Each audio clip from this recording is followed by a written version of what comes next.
Hola, ¿qué tal, amados hermanos? Muy buenas noches, muy buenas noches. Dios les bendiga a todos, donde quiera que se encuentren.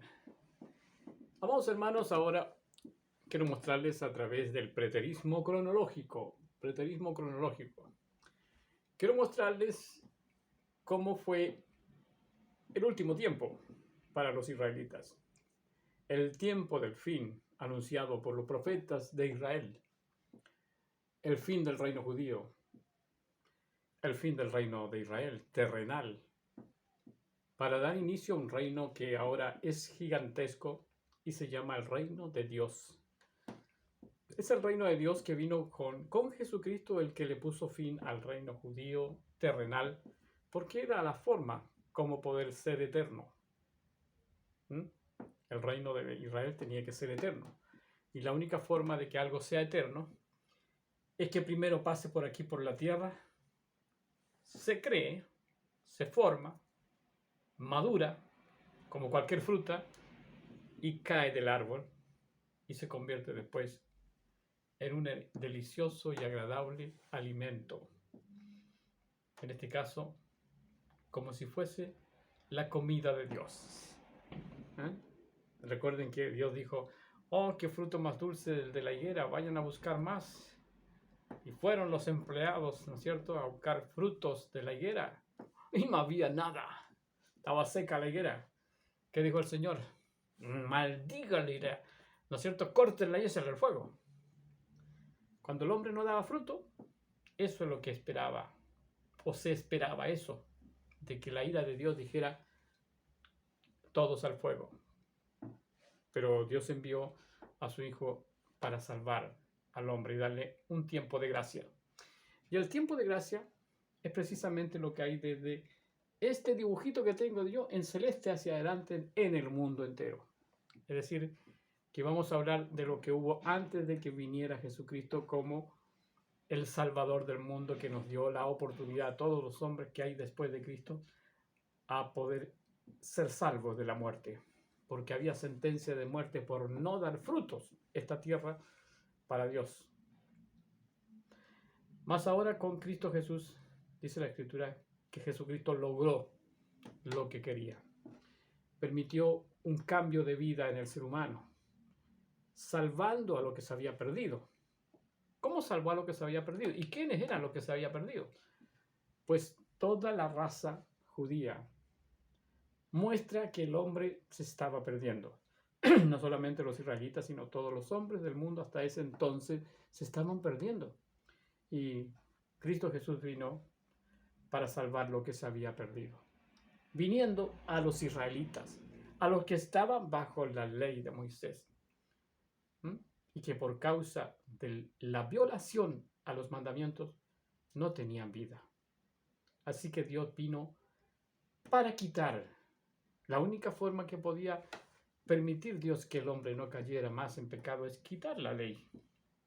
Pero tenía que juzgar a todos los que ya estaban bajo la ley. Ya estaba eso así, así funcionaba. Así que vino para salvar a los que estaban bajo la ley, entregando su vida por ellos y por todo aquel que crea en él. Entonces, de esta manera quedó salvo el mundo entero. No solamente por los israelitas vino Cristo, sino que vino por todo el mundo. Entonces, amados hermanos, usted se preguntará qué significa esta estatua. Esta es una estatua que está botada aquí, está destruida una vez que cayó. Y ya entonces sabemos que fue destruida por la caída de una piedrecita. Por aquí tengo la piedrecita que cayó justamente en los pies y la volteó. Acabó con ella. La piedrecita es Jesucristo. En su venida, aquí comienza venida de Cristo. Fue la venida de Cristo, gloriosa, con poder y gloria, la que destruyó la estatua. Una estatua que vio Nabucodonosor en un sueño y que no podía interpretarla él, no sabía qué significaba eso. Tuvo que recurrir primero a los hechiceros de su época, a los medium que tenían en su época, a los brujos, y ninguno pudo. Los sacerdotes que tenían, nadie pudo. Cuéntanos el sueño, dicen algunos, y te diremos cuál es el significado. No, él quería que alguien le mostrara el sueño y que además se lo interpretara.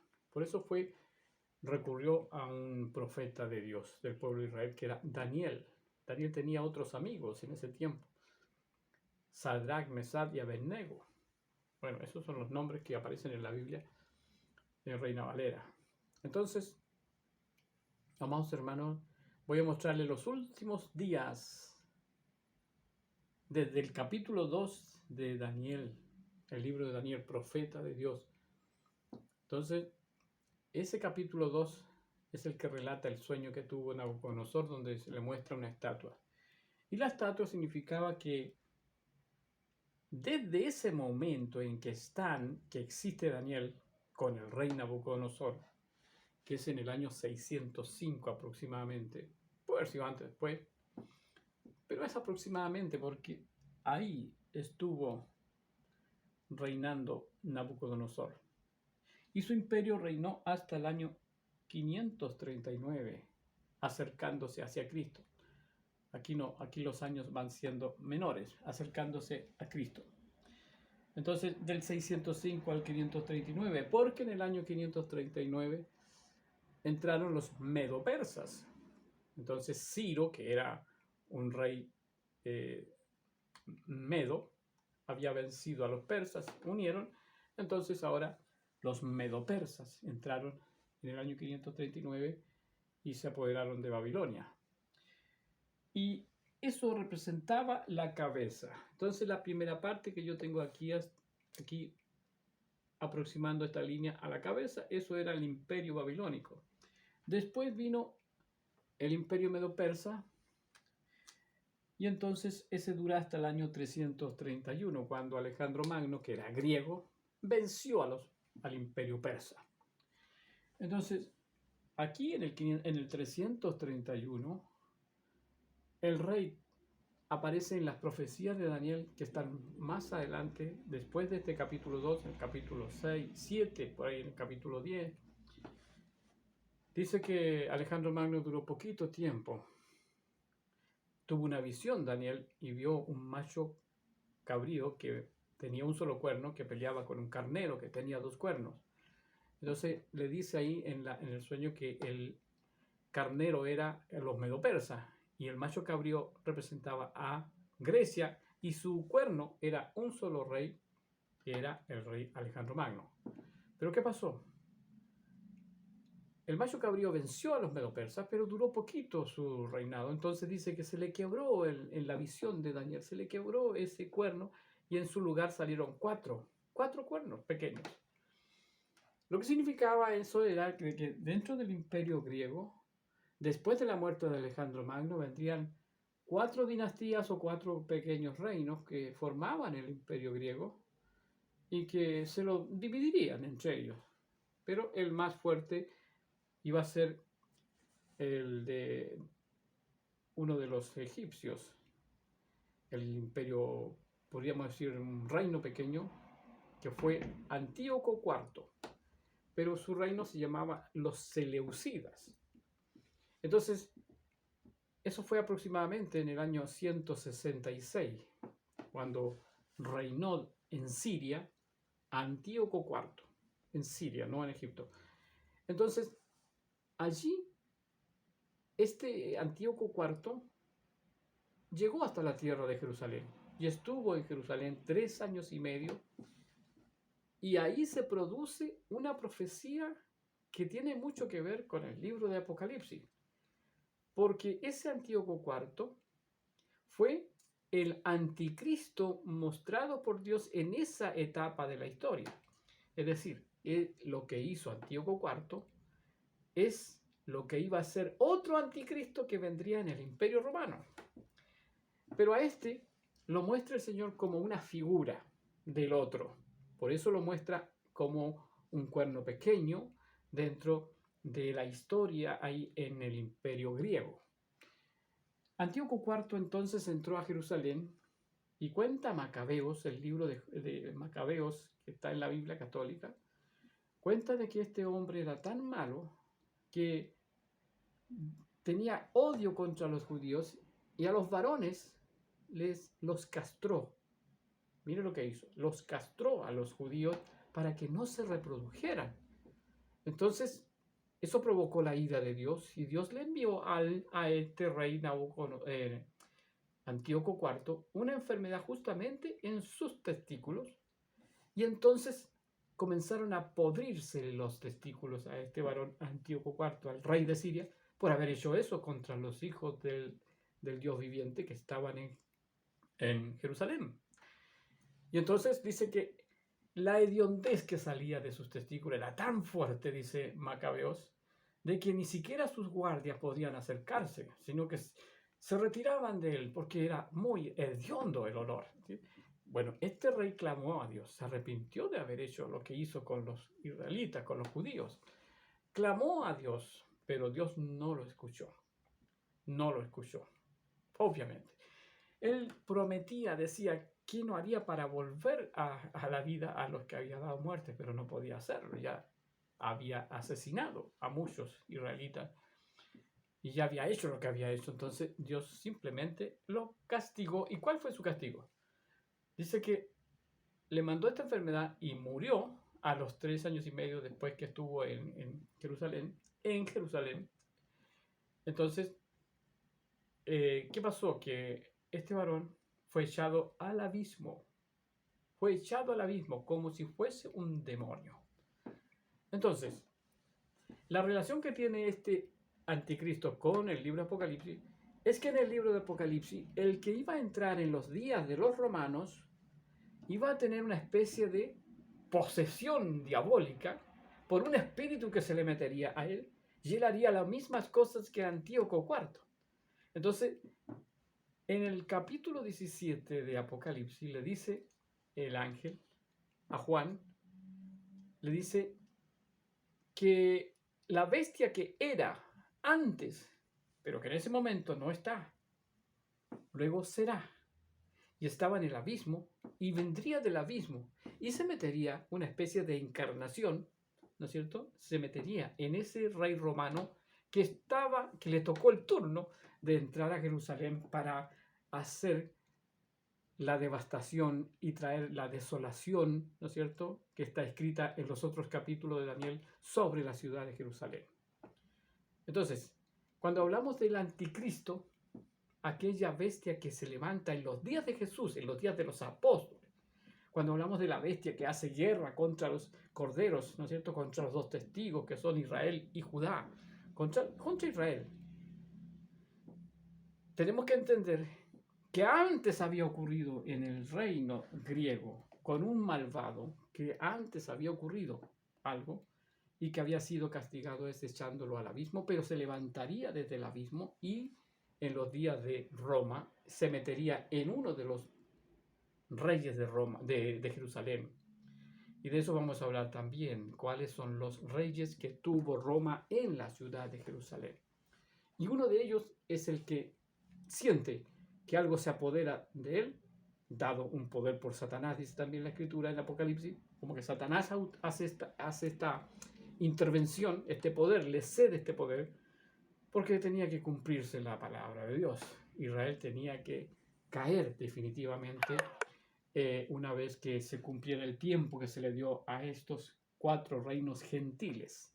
Vamos a llamar a estos reinos gentiles, porque ninguno de estos es Israel. Israel es lo que aparece al final aquí en los dedos de los pies de esta estatua. Ahí está el reino de Israel representado por un pequeño reino llamado el reino judío. Entonces, amados hermanos, vamos a Ok, se me estaba acabando la batería. Entonces, amados hermanos, estaba diciendo yo que esta estatua representa a los 4 grandes imperios que hay antes del fin. Antes del fin del reino judío, por supuesto. El único fin que habla la Biblia. En el libro de Ezequiel, en el capítulo 7, ahí nos dice claramente de qué fin está hablando. Es una de las tantas partes que habla la Biblia acerca del fin que viene. En el libro de Ezequiel, vamos a ver. Ezequiel capítulo 7. tiene como título en la Biblia Reina Valera, el fin viene. Entonces, cuando hablamos de un fin, estamos hablando de que se anunció mucho antes de Cristo que venía el fin. Los futuristas, que llamamos nosotros a las iglesias que entienden solamente el 50% de todo lo que dice la Biblia, han entendido que el fin se refiere al fin del mundo. Entonces, mientras tenemos vista de que todo está, las montañas, el mar y está todo, decimos que el mundo no ha terminado. Así piensan ellos. Por lo tanto, ese fin del mundo es el que dice la Biblia. Ellos dicen eso. Pero esta palabra de Dios, esta Biblia dice otra cosa. Dice así el capítulo 7 de Ezequiel. Vino a mí palabra de Jehová, dice, diciendo, tú, hijo de hombre, así ha dicho Jehová el Señor a la tierra de Israel. Se nota inmediatamente en este texto de que no le está hablando a todo el mundo. Está hablando de un fin, pero no está hablándole a todo el mundo. Está hablando con un profeta de Israel que le vaya a decir a Israel, su pueblo, lo siguiente. El fin viene, le dice. Es como decirle a Ezequiel, anda al pueblo de Israel y dile, el fin tuyo viene. Y le dice, el fin viene sobre los 4 extremos de la tierra. ¿De cuál tierra? De la tierra de Israel. Todo trozo de tierra tiene 4 polos, ¿cierto? 4 extremos. Así que no hay que confundirse que por el hecho de que el mundo tiene norte y sur, este y oeste, se refería al mundo entero. No, si cualquier nación tiene norte y sur, este y oeste. Entonces, le dice, el fin viene sobre los 4 extremos de la tierra. Pero ya leímos que dice, anda y dile a la tierra de Israel. ¿Ok? Entonces, ahora será el fin sobre ti y enviaré sobre ti mi furor, etc. Bueno, con eso es para solamente decir que el fin lo tienen que realizar estos 4 imperios. Desde Nabucodonosor, que es la cabeza, en la parte del pecho está el Medo-Persa, en la parte del estómago hasta los muslos está el imperio griego, y después de Alejandro Magno decía yo que vinieron los seleucidas, y desde los seleucidas, que es un sirio, vino Antíoco IV, que es un anticristo manifestado antes de Cristo, que aparece como el cuerno pequeño en uno de los capítulos de Daniel, no sé si es el 7 o el 8. Y después de los seleucidas, ya por ahí en el año 161, recién aparece Roma en esos sectores, en el oriente. Y el primer general que apareció ahí haciendo tremendas batallas y en victoria sobre los seleucidas fue Pompeyo. Y Pompeyo era solamente un soldado, un general romano. Todavía no habían emperadores ni Césares, hasta que aparece Julio César, que destruye a Pompeyo, y entonces nace el Imperio Romano con el primer rey famoso, el más grande, el que inicia, digamos, el Imperio Romano, se puede considerar a Julio César. Y eso fue aproximadamente en el año 63, aproximadamente. Entonces, amados hermanos, tenemos aquí en una Biblia católica algunos datos que son importantes. Tenemos aquí, por ejemplo, que dice que Pompeyo, en el año 66, general romano, inicia su intervención en el oriente. O sea que antes no se conocía mucho. Los seleucidas reinaron hasta el año 67 porque Pompeyo destrona el último de los seleucidas en el año 64, a Filipo II, y hace de Siria una provincia romana, ¿no? Por eso digo que el Imperio Romano recién en el año 66. Y en el 64, ¿qué pasó en el 64? Ahí es donde Pompeyo vence definitivamente a los seleucidas. Entonces pasaron algunos años y entran los romanos a Jerusalén. Y entonces había en Jerusalén un medio judío, medio romano, se llamaba Herodes. Y a este puso Pompeyo. Lo puso primero como capitán, como general, como gobernador, y después lo pone como rey de los judíos, pero es romano. Y ahí empieza entonces la alianza de la cual habla el capítulo 2 de Daniel entre los romanos y los israelitas o los judíos. Recordemos que dice la escritura que el barro se junta con el hierro. El imperio de Roma es el imperio de hierro y el barro son los judíos. Y esta alianza no comenzó aquí recién.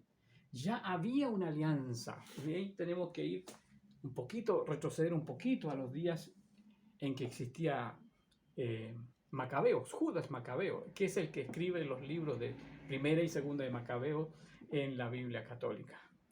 Y él relata de que cuando estaban los seleucidas haciendo de las suyas, después de la muerte incluso de Antíoco IV, ellos tenían miedo, los judíos, de los griegos, en este sentido los seleucidas, porque eran sirios, ¿no es cierto?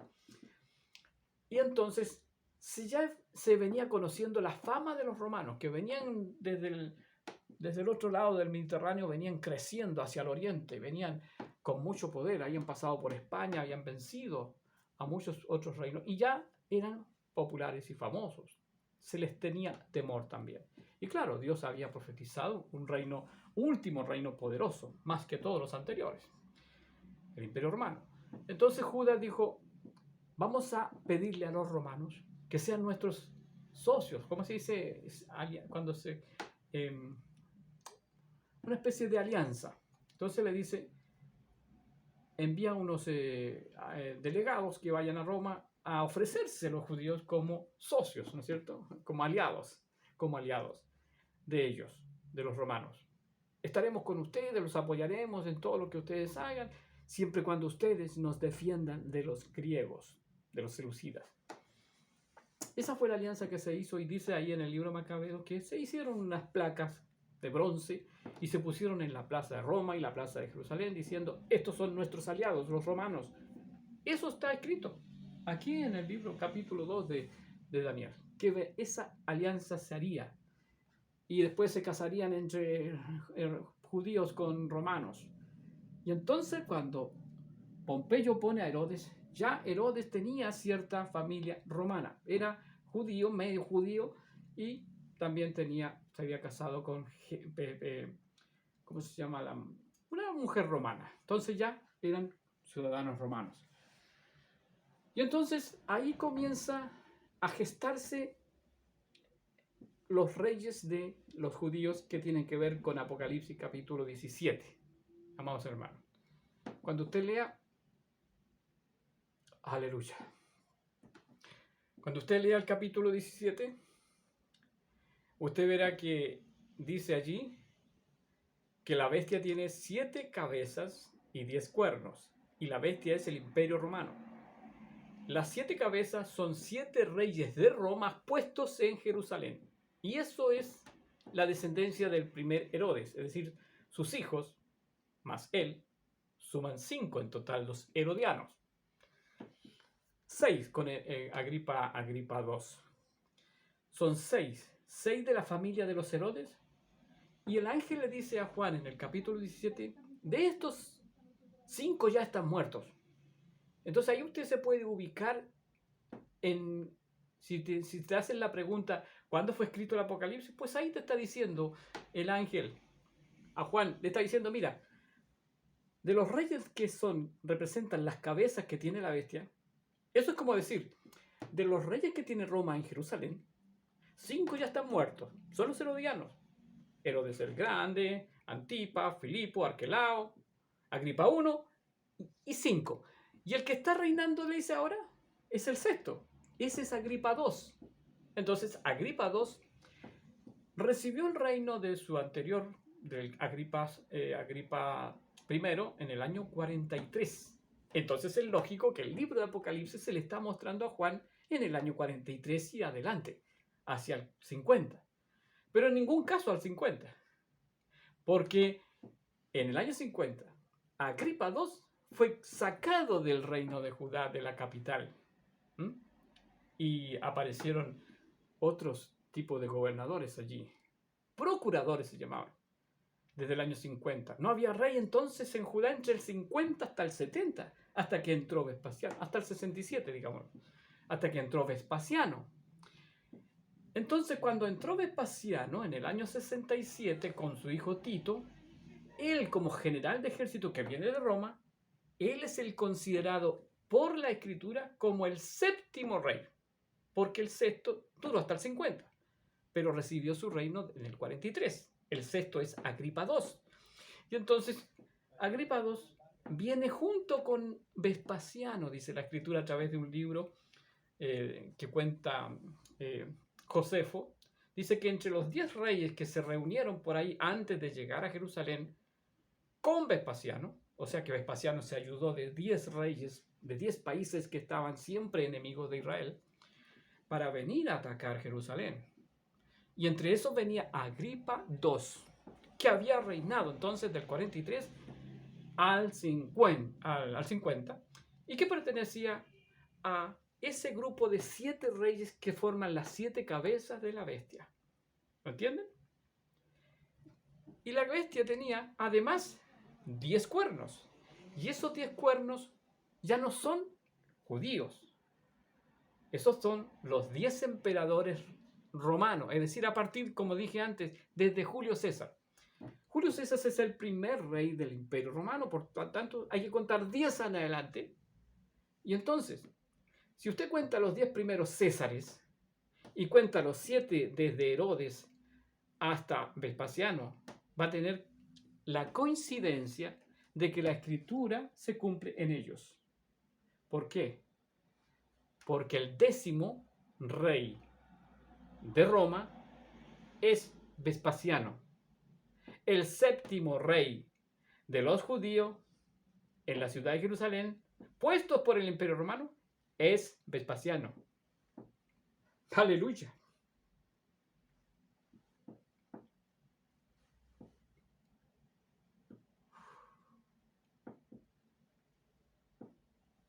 Hermanos, eso no es coincidencia. La escritura está dicha. Allí, si lo pudiera encontrar, en el capítulo 2 me parece, dice la escritura, en los días de estos reyes, ahí cae la piedrecita para establecer el reino de los cielos, que no será terrenal, espiritual. En los días de estos reyes, ¿cuáles? Los 7 Herodes y los 10 emperadores romanos o Césares.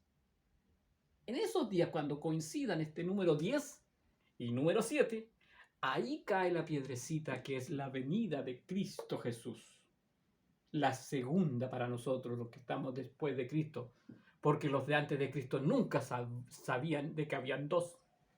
Siempre esperaron una venida de Cristo. ¿Sabía eso usted? Nunca existió tal dato. Solo tenían en cuenta de que vendría una vez Cristo. Pero somos nosotros los que a través de la escritura, después de Cristo, nos damos cuenta que son 2. La primera en carne y la segunda en espíritu, pero hay que tomarla como una sola.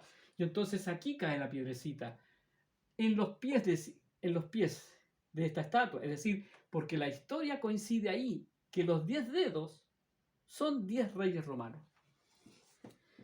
Entonces, amados hermanos, Roma tuvo muchos emperadores, porque duró muchos años su reinado, hasta el año 300 y tanto después de Cristo. Pero no importa el número que haya tenido, lo que importa es lo que Dios dice que en los días de estos 10 primeros es cuando cayó la piedrecita. Eso es lo que importa, lo que dice Dios, no lo que dice la historia. Entonces, amados hermanos, esto tiene mucho de importancia. Si quieren entender las cosas como están escritas, esto es importante. Entonces, amados hermanos, aquí tengo yo esta explosión que cae aquí en los pies de esta estatua. Y entonces esto no sirve ya para nada. Se cumplió el objetivo de la estatua. Por eso dice que venció a todo eso y la destruyó y cayó. O sea, como diciendo, borrón y cuenta nueva. Aquí ya para adelante no existen estos imperios. No son otros reyes del siglo XX. Son estos 4 imperios los que cayeron destruidos porque eso significa la estatua. Desde la cabeza, que es Nabucodonosor, Imperio Babilonio, hasta los pies, que es Roma. Y después Roma continuó, como digo yo, ¿entiendes? Pero estos 10 reyes son 10 emperadores, los 10 Césares, contando a Julio César, Augusto César, Tiberio César, ¿quién es el cuarto? Tiberio César, Calígula, Claudio, 5, Nerón, 6, y en un año hubieron 3, Galba, Otón, Vitelio, 9, y entonces entró en Roma, que se devolvió de Jerusalén, Vespasiano, el que había sido rey, que duró poquito tiempo, dice Apocalipsis 17. Duró poquitos días, meses, porque se enteró que su padre adoptivo murió, se tuvo que volver, y ahí murieron 3. Por eso dice la Escritura que este emperador derribó a otros 3 en un año.